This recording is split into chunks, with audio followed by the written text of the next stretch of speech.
This is a documentary about the cultural roots of the world, certainly England's most loved novel. Lord of the Rings by J.R.R. Tolkien has sold around 150 million copies around the world. It's one of the world's best-selling novels as well. We know that The Lord of the Rings owes huge debts to two literary works. Beowulf, a 1300-year-old poem about a hero who slays a dragon, written in Old English, and the Edda, the adventures of the Norse gods like Odin and Thor. What we'll try and show is that these two works have their roots in Sweden. So that Lord of the Rings actually owes a debt to Sweden. In other words, Swedish myth and history is crucial to the world's most sold book of fiction. Beowulf, a heroic epic poem, is the oldest key text in English literature. It's famous and much appreciated. Everyone who does an English degree at university has to grapple with it. It was written by an English monk in maybe the 8th century. We don't know his identity, but the setting is Scandinavian. Several of the most important place names in the poem recur in a small area of Västergötland. Beowulf kills a dragon at a place in the poem called Örnäs, and a researcher called Peter Yartoft takes us to the real thing.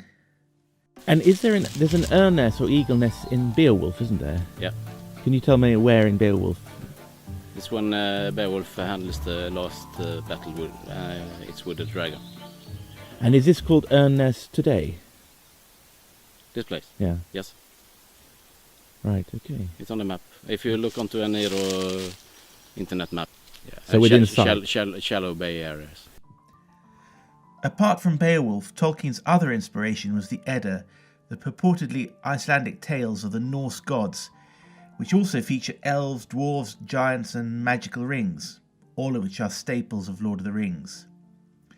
Most English people think of the Edda as Icelandic, but the Icelanders were immigrants who'd taken their tales with them from their ancestral homelands, mainland Scandinavia. We will make the case that Odin's dwelling Valhalla is at Halaberg, literally Hall Mountain, on Lake Vänern, Europe's largest lake, which is part of Västergötland. In the poem Grimnismal in the Older Edda, it's actually written that Odin settled in the land of the Goths, Gotnalanda, and there are other indications too, which we shall explore.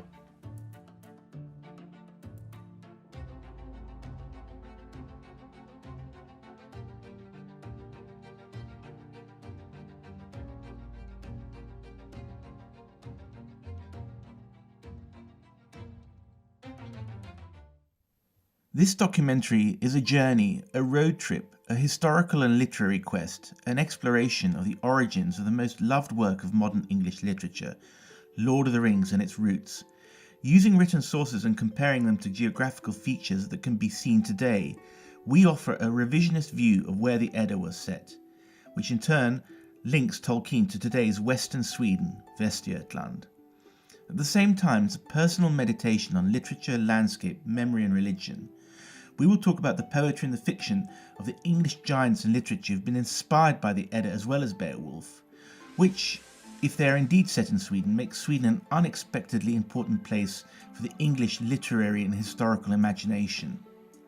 We will also reflect on the nature of identity. Brexit has brought the issue to the forefront. Scandinavia does not boast about itself, so the region does not score as highly in the English awareness as maybe it should, given the cultural links. Beowulf is one of the few works in existence from England's Anglo-Saxon period, and the Anglo-Saxons came from northern Europe. The Vikings colonised England later. These two northern peoples' cultures, when they came to England, was overwhelmed by French Norman culture after the invasion of 1066, Tolkien maintained. Tolkien himself said that the French and continental influence had too much weight in post-Norman England, and he wrote Lord of the Rings partly to reconnect the English to the northern world, the Scandinavian world, which he thought basically was also the real English world. Maybe the English, after watching this documentary, will begin to think again about who they really are,